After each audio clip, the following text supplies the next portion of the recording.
Hey guys, আজি আমি আছো ইয়াতে ৰঙিয়া ষ্টেচনত এটা পোৱালি আহি আছে হাৰিয়ানাৰ পৰা।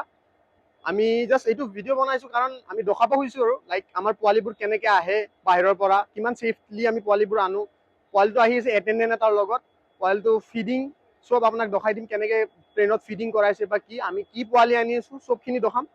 পোৱালিটো কেনেকৈ ৰিচিভ কৰোঁ, কেনেকৈ আনে চবখিনি আপোনালোকে চাই থাকক। নেক্সট ভিডিঅ'ত পোৱালিটো দেখা পাব। এখন আহি পাইছে এতিয়া, জাষ্ট ৰঙিয়া সোমাইছে গাড়ীখন, আপোনালোকে চাব পাৰে। এতিয়া দেখাই আছো কেনেকৈ আমি মোক হেণ্ড অভাৰ কৰে, কি কৰে। থেংক ইউ হা ভैया, চলো। পোৱালিটো আহি পালে, এইটো পোৱালি চাব পাৰে, ধুনীয়া পোৱালি।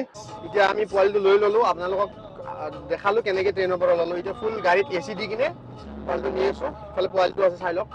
পোৱালিটো আমি পিছত ৰিভিল কৰিম, কি পোৱালি আনিছো, কেনেকুৱা কি। হ'ব দে, কি পোৱালি আনিছো, কেনেকুৱা কি। জাষ্ট এতিয়া আপোনাক ডেলিভাৰী ভিডিঅ'টো দিলোঁ। নেক্সট ভিডিঅ'টোত আপোনালোকে কি পোৱালি আহিছে, বহুত ইউনিক পোৱালি হয়, আমাৰ অসমত নাপায়, বাহিৰৰ পৰা আনিব লাগে। আপোনালোকক দেখাম কি পোৱালি, চাই থাকিব। চ' গাইজ, এতিয়া পোৱালিটো আমি আহি পেলাই ঘৰ পালোঁ আৰু পোৱালিটোক এতিয়া থৈ দিছোঁ ভালকৈ ফেন দি কিনে, কাৰণ পোৱালিটো অলপ গৰমটো বেছি, সেইটো ব্ৰীডৰ গৰম পটককৈ লাগি যায়। পানী চানী দিলোঁ, খালে পোৱালিটোৱে। বাকী আপোনালোকক দেখাই আছোঁ নেক্সট ভিডিঅ'ত কি পোৱালি হয়, কি পোৱালি আনিছোঁ। ব্ৰীডটো আপোনালোকে চাব আৰু গেছ কৰিব কি ব্ৰীডৰ পোৱালি হয়। Thank U.